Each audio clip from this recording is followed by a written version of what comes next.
Assalamu alaikum. In today's lecture, we are going to learn about return to scale, economies and diseconomies of scale, and long run cost curves. जब हम return to scale कहते हैं या economies and डिसइकोनॉमीज of scale की बात करते हैं तो it is about the long run period.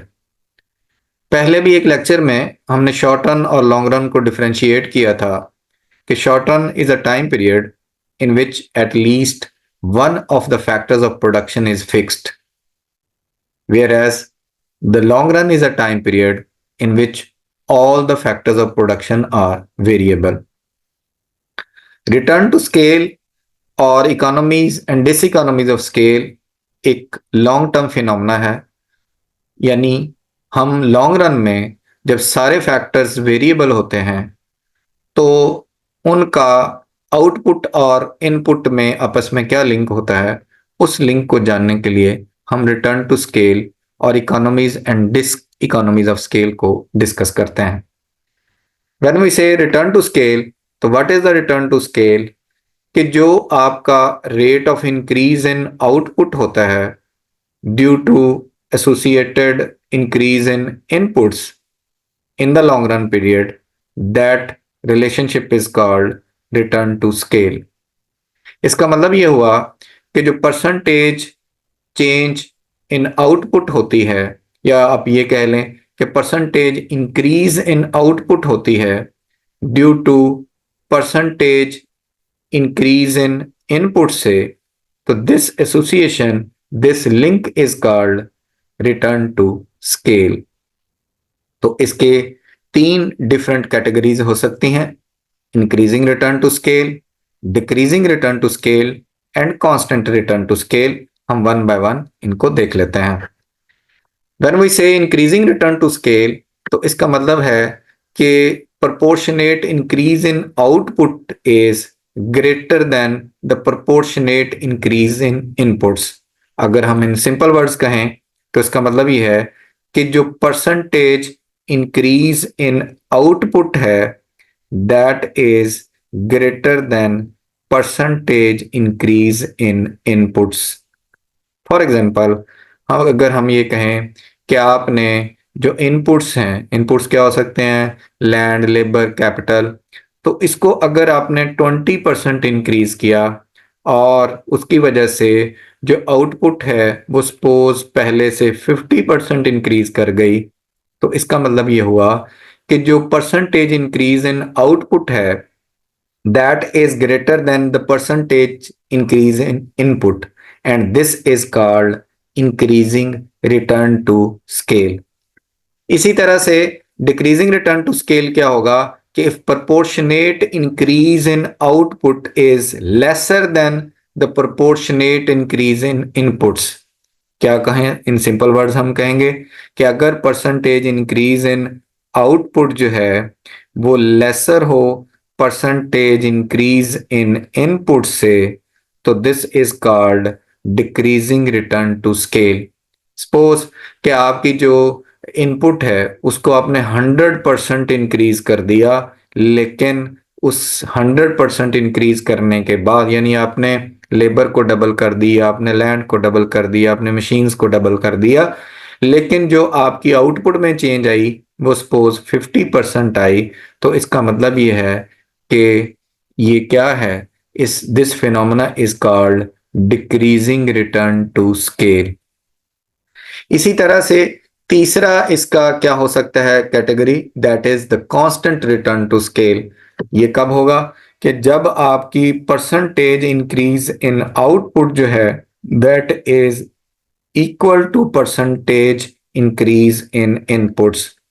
For example, क्या आपकी जो इनपुट्स है वो 50% इंक्रीज हुई और उसके रिजल्ट में आपका जो आउटपुट है वो भी 50% इंक्रीज हुआ, तो इसको क्या कहेंगे? This is called, this phenomena is called constant return to scale. इससे हमें यह पता चला कि जो रिटर्न टू स्केल है और लॉज ऑफ रिटर्न्स हैं ये दो मुख्तलिफ चीजें हैं। क्या डिफरेंस है?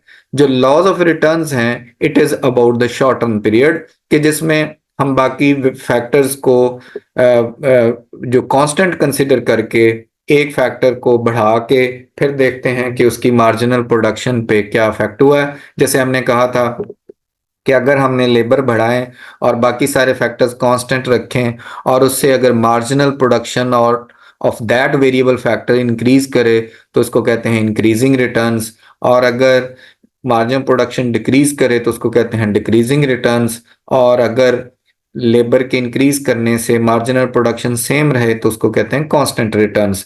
तो ये सारी बात शॉर्ट रन पीरियड की थी, जबकि रिटर्न टू स्केल क्या है, वो एक लॉन्ग रन पीरियड का फिनोमेना है जिसमें सारे इनपुट्स क्या हैं, वो वेरिएबल हैं। नेक्स्ट इज कि इकोनॉमीज और डिस इकोनॉमीज ऑफ स्केल क्या होती हैं। When we say economies of scale तो इसका मतलब है कि बेनिफिट टू अ फर्म और the whole industry to produce at large scale in the long run period. फिर से सुने कि इकोनॉमीज ऑफ स्केल क्या होती है। Economies of scale is the benefit to a particular firm और the whole industry to produce at large scale in the long run period. कि एक फर्म को या इंडस्ट्री को जो लार्ज स्केल पर अपना स्केल बढ़ाने पर जो प्रोडक्शन में जो बेनिफिट मिल रहे होते हैं, और वो बेनिफिट किस सूरत में मिलते हैं, उनकी एवरेज कॉस्ट जो है वो डिक्लाइन कर रही होती है। यानी लॉन्ग रन एवरेज कॉस्ट जब डिक्लाइन कर रही होती है तो this is called the economies of scale. Long run average cost बनाए तो इस तरह का ग्राफ बनेगा। तो ये वाला जो पोर्शन है ये किसको रिफ्लेक्ट करता है, ये इकोनॉमीज ऑफ स्केल को रिफ्लेक्ट करता है। तो ये बेनिफिट जैसे हमने कहा लार्ज स्केल पे प्रोडक्शन का एक पर्टिकुलर फर्म को भी हो सकता है और पूरी इंडस्ट्री को भी हो सकता है। तो जो बेनिफिट एक खास फर्म को हासिल होता है उसको कहते हैं इंटरनल इकोनॉमीज, और जो बेनिफिट पूरी इंडस्ट्री को हासिल हो रहा होता है तो that is called the external economies. और इन इकोनॉमीज ऑफ स्केल की वजह से क्या होता है कि लॉन्ग रन एवरेज कॉस्ट जो है वो डिक्लाइन कर रही होती है। इंटरनल इकोनॉमीज में जब हम बात करें कि किसी फर्म को क्या बेनिफिट हासिल होते हैं तो वो जो बेनिफिट हैं उसको हम कैटेगराइज कर सकते हैं। उनमें से एक है मैनेजेरियल इकोनॉमीज, कि जब फर्म लार्ज स्केल पर प्रोड्यूस करती है तो कुछ उसको मैनेजेरियल बेनिफिट हासिल होते हैं। इन मैनेजेरियल बेनिफिट्स की एक्सप्लेनेशन दो तरह से हो सकती है। पहली एक्सप्लेनेशन ये है कि जब आप लार्ज स्केल पे प्रोड्यूस करते हैं तो आप स्पेशलाइज्ड मैनेजर हायर करते हैं। आपने देखा होगा कि जो बड़ी फर्म्स होती हैं तो उनका जो डिफरेंट डिपार्टमेंट से अलग होते हैं, कोई अकाउंट्स है, कोई आपका मार्केटिंग का है, कोई आपका मैन्युफैक्चरिंग का यूनिट है, कोई उसमें आपका जो डिस्ट्रीब्यूशन का है। तो ये डिफरेंट डिपार्टमेंट्स होते हैं और आपने हर एक के लिए स्पेशलाइज्ड मैनेजर हायर किए होते हैं। स्पेशलाइज स्पेशलाइज्ड मैनेजर हायर किए होते हैं जिसकी वजह से एफिशिएंसी बढ़ती है, एफिशिएंसी इंक्रीज होती है, और एफिशिएंसी इंक्रीज होने से long run average cost cut करती है, and this is called managerial economies. दूसरी इसकी एक्सप्लेनेशन ये है कि जब आप लार्ज स्केल में आउटपुट को बढ़ाते हो तो जिस रेट से आउटपुट बढ़ रही होती है उससे रेट से आप मैनेजेरियल पोजीशंस पे लोगों को हायर नहीं कर रहे होते। मसलन अगर किसी कॉलेज की बात करें कि सपोज तो लॉन्ग रन पीरियड में सपोज उसकी पहले जो टोटल स्टूडेंट्स थे वो 2000 थे, तो उनको डील कौन कर रहा था, एक प्रिंसिपल कर रहा था। अब उनके स्टूडेंट्स बढ़ के हो गए 5000, तो भी प्रिंसिपल जो है वो प्रिंसिपल की पोजीशन पे एक ही बंदा है। तो इसका मतलब ये हुआ कि जब लॉन्ग रन में आपकी जो आउटपुट है वो इंक्रीज की तो उस रेट से आपकी जो मैनेजेरियल पोजीशन पे लोग हैं उतने हायर नहीं हुए, जिससे क्या हुआ कि आपकी लॉन्ग रन एवरेज कॉस्ट जो है वो कट हो गई, कम हो गई, and this is the managerial benefit.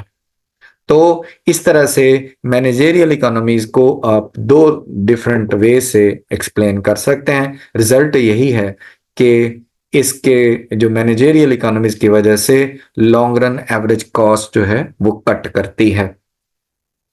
दूसरा आ गया कि टेक्निकल इकोनॉमीज। टेक्निकल इकोनॉमीज ये हैं कि जब कोई फर्म लार्ज स्केल पे प्रोड्यूस करती है तो वो डिवीजन ऑफ लेबर करती है। Division of labour. Division of labour क्या होता है कि आप एक टास्क को डिफरेंट लोग डिवाइड करके आपस में वो उसको पूरे को टास्क को कंप्लीट करते हैं। जैसे किसी बैंक में जाए हम तो उसका जो आपका बिजनेस डेवलपमेंट ऑफिसर और है, कैश पे कोई और है, ऑपरेशन पे कोई और है, जो आपकी अकाउंट ओपनिंग पे कोई और है। तो वो जो एक होल टास्क को मुख्तलिफ लोग, पूरी एक टीम जो है वो डील कर रही होती है। इससे क्या होता है, हर शोबे का अपना एक एक्सपर्ट हो जाता है, जिससे एफिशिएंसी इंक्रीज करती है। एफिशिएंसी इंक्रीज करती है, जिससे आपकी long run average cost cut करती है। दूसरी चीज ये है कि जब आप लॉन्ग रन में प्रोड्यूस कर रहे होते हैं लार्ज स्केल पे, तो आप अपनी मशीन्स को ऑप्टिमली यूटिलाइज कर रहे होते हैं। तो ऑप्टिमली यूटिलाइज करने से जो उसकी पर यूनिट कॉस्ट है वो कट होती है।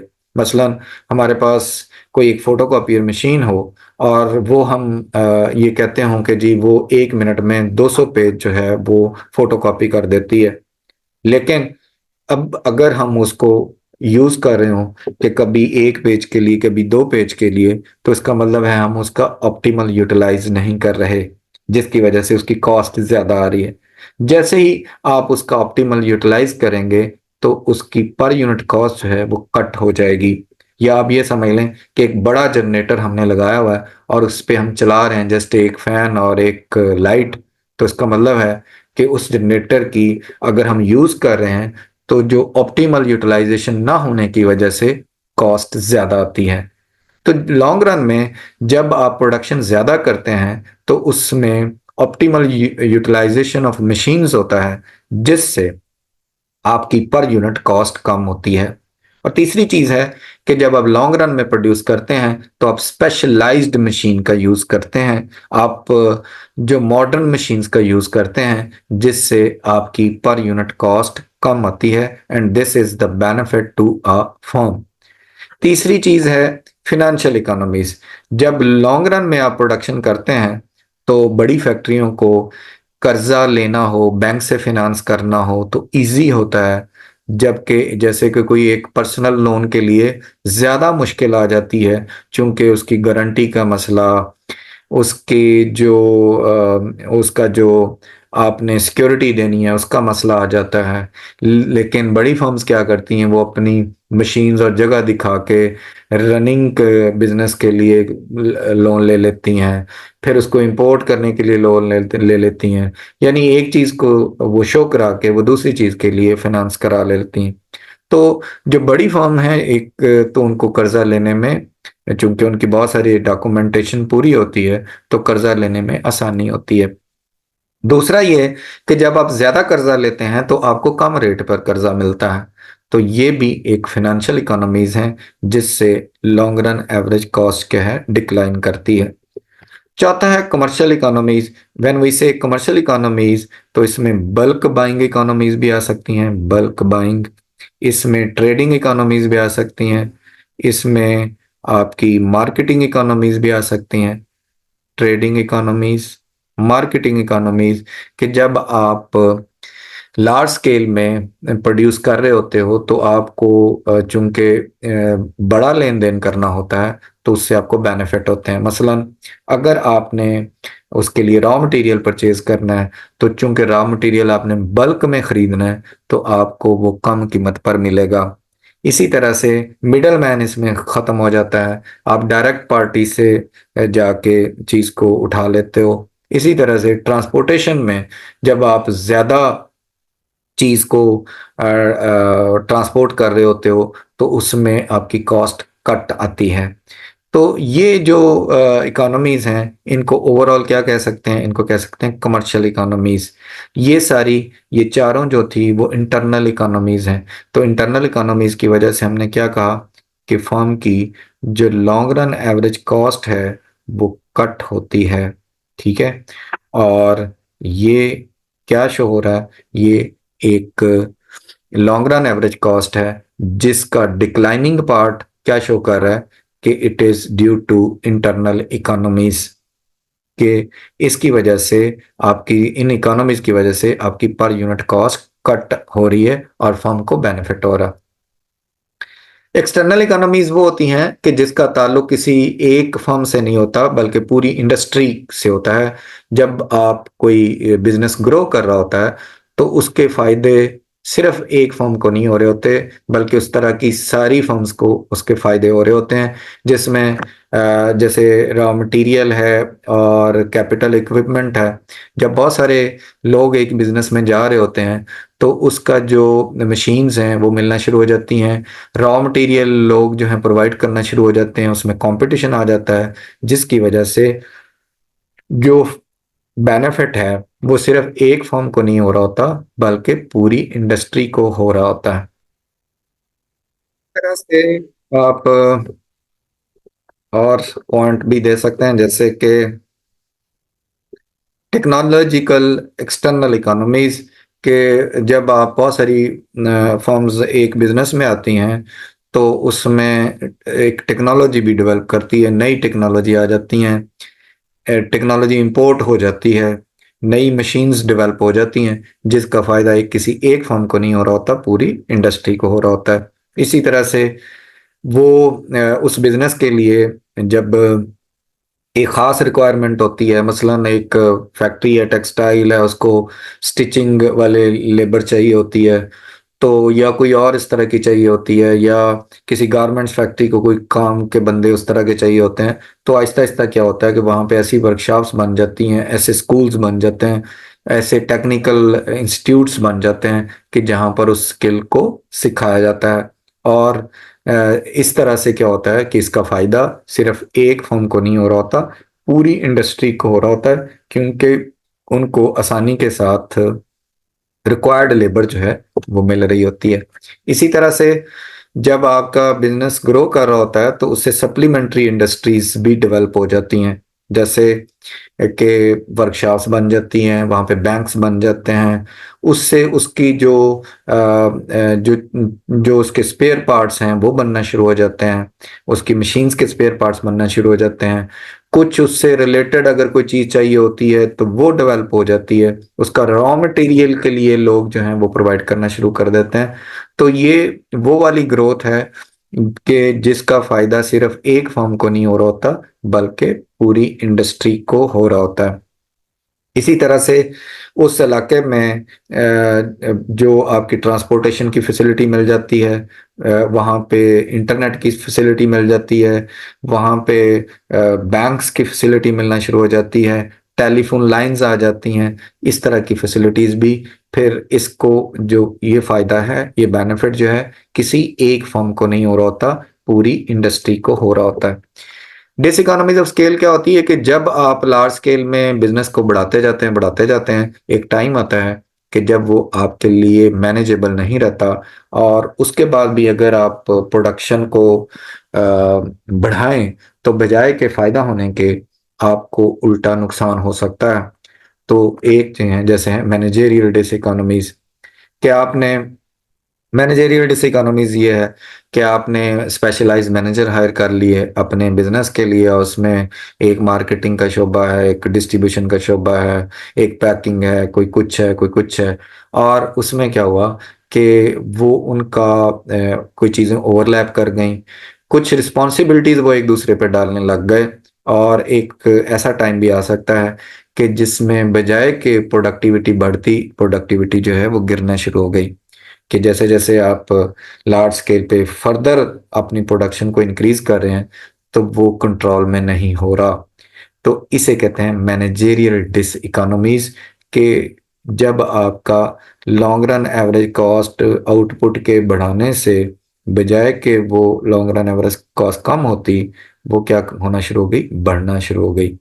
तो एक उसकी रीजन है मैनेजेरियल डिस इकोनॉमीज, के जो डिफरेंट मैनेजर्स आपने हायर किए थे, उनका बहुत सारी रिस्पॉन्सिबिलिटीज वो एक दूसरे पर डालने लग गए, जिससे एफिशिएंसी जो है वो डिक्रीज हो गई और बिजनेस जो है वो मैनेजेबल ना रहा और उससे लॉन्ग रन एवरेज कॉस्ट बढ़ना शुरू हो गई। इसी तरह से टेक्निकल डिसइकोनॉमीज भी हो सकती हैं कि आपने डिवीजन ऑफ लेबर ली, साथ आपने स्पेशलाइज्ड मशीन ली, लेकिन मशीन्स का आपने दिन रात इतना इस्तेमाल किया कि उसका बहुत जल्दी वो उसमें डेप्रिसिएशन पे चली गई।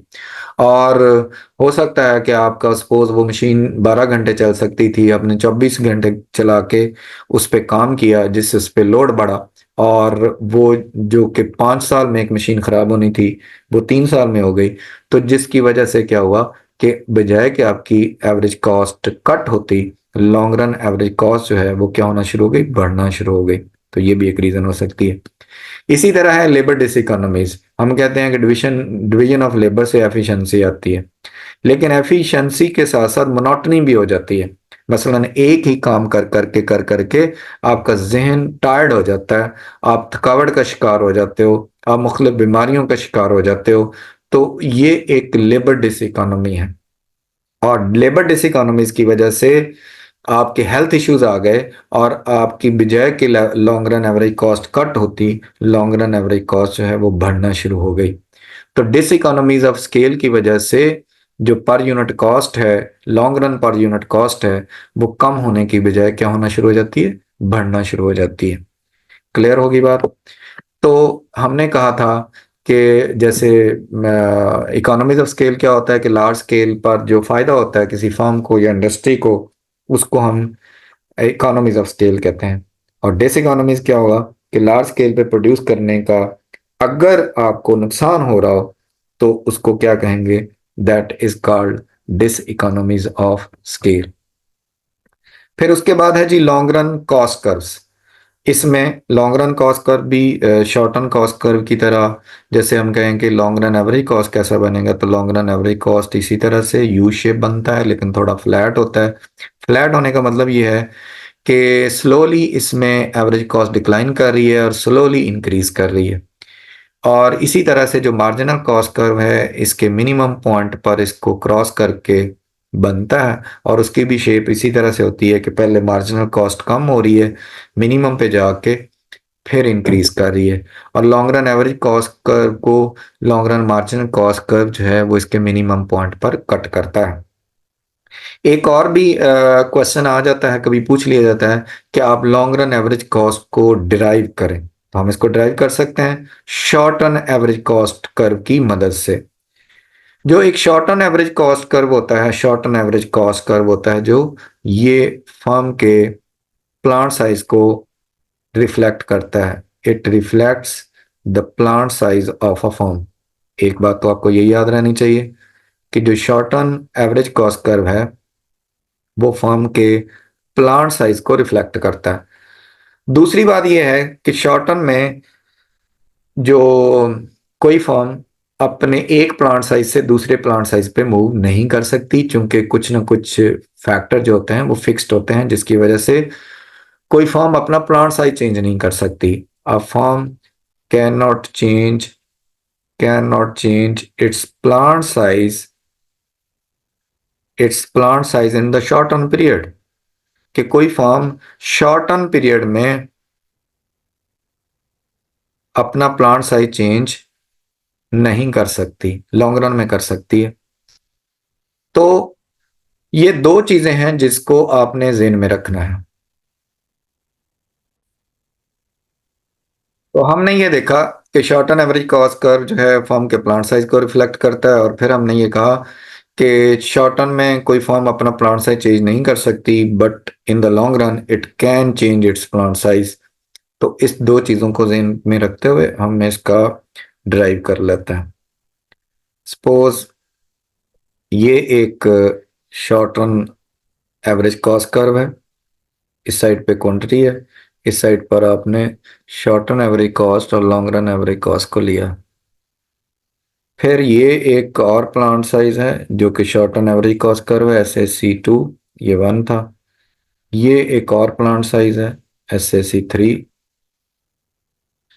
शॉर्ट टर्म में क्या है, शॉर्ट टर्म में सपोज अगर आप इतना प्रोड्यूस कर रहे हो, इतना प्रोड्यूस कर रहे हो, कितना इस क्वांटिटी को प्रोड्यूस कर रहे हो, तो आपकी एवरेज कॉस्ट ये है, ये।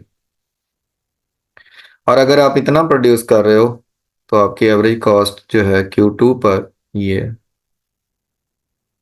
तो शॉर्ट टर्म में आप अपने प्लांट साइज को चेंज नहीं कर सकते, लेकिन जैसे मैंने कहा कि लॉन्ग रन में चेंज कर सकते हैं। अगर आप इन द लॉन्ग रन है तो फिर आपको Q2 की प्रोडक्शन जो है वो इस ए पॉइंट पर नहीं करनी चाहिए। क्यों? क्योंकि इस पर एवरेज कॉस्ट ग्रेटर है और एक और प्लांट साइज आपको अवेलेबल है जिस पे जाके आप कम एवरेज कॉस्ट पर प्रोड्यूस कर सकते हो, जैसे कि ये बी पॉइंट है। तो आप कहाँ पे प्रोड्यूस करेंगे? बी पर। इसी तरह अगर आपका ये Q3 प्रोड्यूस करना चाहते हो तो आपको सी पे नहीं करना चाहिए, बल्कि कहाँ पे करना चाहिए? डी पे करना चाहिए। क्यों डी पर? क्योंकि डी पर आपकी जो एवरेज कॉस्ट है वो कम है। इससे हमें ये पता चला कि ये जो इस एवरेज कॉस्ट पे इस एवरेज कॉस्ट पे अगर आप इस पॉइंट तक जाएं, इस तक, तो आप जो प्लांट साइज 1 पे रहेंगे, इसके आगे आप प्लांट साइज 2 पे चले जाएंगे, और इसके आगे आप प्लांट साइज 3 पे चले जाएंगे। और ये जो आपका ग्राफ बना है ये आपका लॉन्ग रन एवरेज कॉस्ट है। लेकिन अभी हमने जो बनाया था वो तो बड़ा स्मूथ था, वो तो हमने कहा ऐसे बनता है। ये क्यों ऐसे बना? ये इसलिए ऐसे बना है कि इसमें हमने जस्ट प्लांट साइज लिए हैं 3। अगर अनलिमिटेड प्लांट साइज हो तो फिर आपका ग्राफ जो है वो इस तरह से नहीं बनेगा, कर्टन की तरह नहीं बनेगा, बल्कि वो एक U shaped comparatively flatter graph बनेगा। उसको हम बना लेते हैं। पहले ये देख लेते हैं कि ये जैसे ये बना हुआ था उसी तरह से, जैसे मैंने अभी आपको बताया कि आप किस पॉइंट तक शॉर्ट टर्म एवरेज कॉस्ट 1 पे रहेंगे, किस पॉइंट तक रहेंगे आप शॉर्ट टर्म एवरेज कॉस्ट 1 पे, इस पॉइंट तक रहेंगे। इसके बाद आप एवरेज कॉस्ट 2 पे चले जाएंगे, उसके बाद आप 3 पे चले जाएंगे। क्यों? क्योंकि अगर आप इसी पे जाके प्रोड्यूस करेंगे तो आपकी पर यूनिट कॉस्ट जो है वो ज़्यादा आएगी, और अगर आप इसी पे प्रोड्यूस करेंगे जाके तो पर यूनिट कॉस्ट ज़्यादा आएगी। तो इसका मतलब ये हुआ कि ये जो ग्राफ बना है ये लॉन्ग रन एवरेज कॉस्ट है। और अगर इसको हम चाहें कि स्मूथ बन जाए तो फिर ये स्मूथ बनेगा अगर हम जो प्लांट साइज हैं वो 3 ना लें, वो अनलिमिटेड ले लें।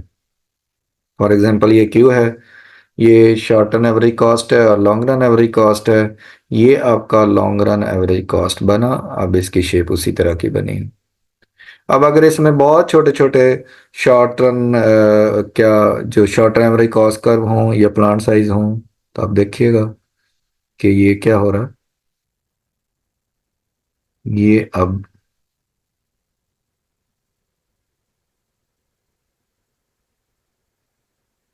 जैसे जैसे हम अनलिमिटेड प्लांट साइज बनाई जा रहे हैं तो ये ग्राफ उससे हमने लॉन्ग रन एवरेज कॉस्ट बना लिया। ये शॉर्ट रन एवरेज कॉस्ट 1 था, ये SAC 2 था, ये SAC 3 था, ये SAC 4 था, ये SAC 5 था, एंड सो ऑन। तो इससे हमने long run average cost develop कर लिया। तो अब ये जो ग्राफ बना है ये स्मूथ बना है। इस ग्राफ को इन्वेलप कर्व भी कहते हैं। इन्वेलप कर्व, जो हमने लॉन्ग रन एवरेज कॉस्ट को डिराइव किया है, इस ग्राफ का एक और नाम है, इसको क्या कहते हैं? Envelope curve. क्योंकि इसकी शेप जो है वो एनवेलप की तरह की बन गई। क्लियर होगी बात? इस तरह से relationship between long run margin cost and long run average cost curve. तो क्या रिलेशन होता है? ये सेम है जिससे कि हमने शॉर्ट रन में पढ़ा था। अगर आप गौर से देखें ये वाला फेज, इस फेज में देखें क्या शो हो रहा है कि जब आपकी long run average cost decline कर रही है, ये वाला सारा पोर्शन यहां से लेके यहां तक, तो उस वक्त मार्जिन कॉस्ट क्या थी? At that moment long run marginal cost is lesser than long run average cost. ये एक रिलेशन आ गया। दूसरा क्या है कि जब आपकी long run average cost minimum है, long run average cost is minimum, तो उस वक्त क्या है? Long run average cost is equal to long run marginal cost. इस पॉइंट पर L M C L A C के इक्वल है। इस एरिया में एल ए सी ग्रेटर है एल एम सी से। और तीसरा पॉइंट, जब लॉन्ग रन एवरेज कॉस्ट जो है वो बढ़ना शुरू हुई, जब long run average cost increase कर रही है, तो उस वक्त क्या हालात हैं? L M C is greater than L A C. इस एरिया में जो लॉन्ग रन मार्जिनल कॉस्ट है वो ग्रेटर है लॉन्ग रन एवरेज कॉस्ट से। तो ये तीन रिलेशन है, ये वैसे से ही हैं जैसे कि हमने शॉर्ट रन में डिस्कस किए थे। Why is the long run average cost curve U shape? तो इसका भी हमने आंसर किया है कि ये वाला जो पार्ट है, इसका डिक्रीजिंग पार्ट है, ये किसको शो करता है? इकोनॉमीज ऑफ स्केल को, या आप इसको कह सकते हैं increasing return to scale. Increasing return to scale, ये एक दूसरे को रिफ्लेक्ट करते हैं। तो जब इकोनॉमीज ऑफ स्केल होती है तो there is increasing return to scale. तो ये जो long run average cost decline क्यों करती है? तो ये इकोनॉमीज ऑफ स्केल की वजह से करती है या इंक्रीजिंग रिटर्न टू स्केल की वजह से करती है? हाँ, कहीं पर इसमें लिखा हो कि वो जितनी इंटरनल इकोनॉमीज हमने पढ़ी हैं, जैसे मैनेजेरियल, जैसे टेक्निकल, जैसे फिनेंशियल, जैसे कमर्शियल, उनमें से किसी की वजह से आपको भी लिखा हो कि long run average cost decline करेगा, तो आपने कहना है यस, हम करेगा। क्लियर होगी बात? ये इसका जो फ्लैट पोर्शन है, अगर इसका पूछ लिया जाए तो it is due to constant return to scale. ये किस वजह से है? कांस्टेंट रिटर्न टू स्केल की वजह से। और अगर ये पूछ लिया जाए कि इसका जो इंक्रीजिंग जो जो increasing long run average cost है, इसकी रीजन क्या है? तो इसकी रीजन है डिस इकोनॉमीज ऑफ स्केल, या आप इसको कह सकते हैं decreasing return to scale. Decreasing return to scale की वजह से है। तो long run average cost curve जो है वो क्या है? वो यू शेप्ड है, थोड़ा फ्लैटर है। और उसकी अगर रीजन पूछ लीजिए, हाँ एक और चीज, आपने शॉर्ट रन एवरेज कॉस्ट और लॉन्ग रन एवरेज कॉस्ट की रीजन को मिक्स नहीं करना। शॉर्ट रन एवरेज कॉस्ट की रीजंस डिफरेंट हैं लॉन्ग रन एवरेज कॉस्ट की रीजन से। ये आम तौर पे कंफ्यूजन हो जाती है। मसलन ये इसका डिक्लाइनिंग पोर्शन किस वजह से है? ये इंक्रीजिंग मार्जिनल रिटर्न्स की वजह से है।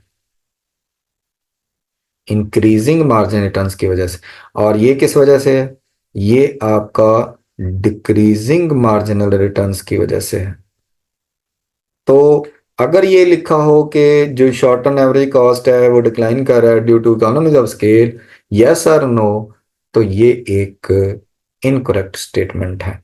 क्लियर होगी बात? आज के लिए बस इतना ही। आज के लेक्चर में हमने ये पढ़ा है कि रिटर्न टू स्केल क्या होते हैं। उसमें हमने इंक्रीजिंग, कांस्टेंट और डिक्रीजिंग रिटर्न टू स्केल पढ़ा। फिर हमने ये देखा कि इकोनॉमीज ऑफ स्केल क्या होती हैं, डिस इकोनॉमीज ऑफ स्केल क्या होती हैं, और इकोनॉमीज में इंटरनल इकोनॉमीज क्या होती हैं और एक्सटर्नल इकोनॉमीज क्या होती हैं। और उसके बाद हमने देखा कि जो लॉन्ग रन कॉस्ट कर्व्स हैं और उसमें जो एसी है और एमसी है, उसकी शेप कैसे बनती है। आज के लिए बस इतना ही। इंशाल्लाह फिर किसी और लेक्चर के साथ हाजिर होंगे। अल्लाह हाफिज।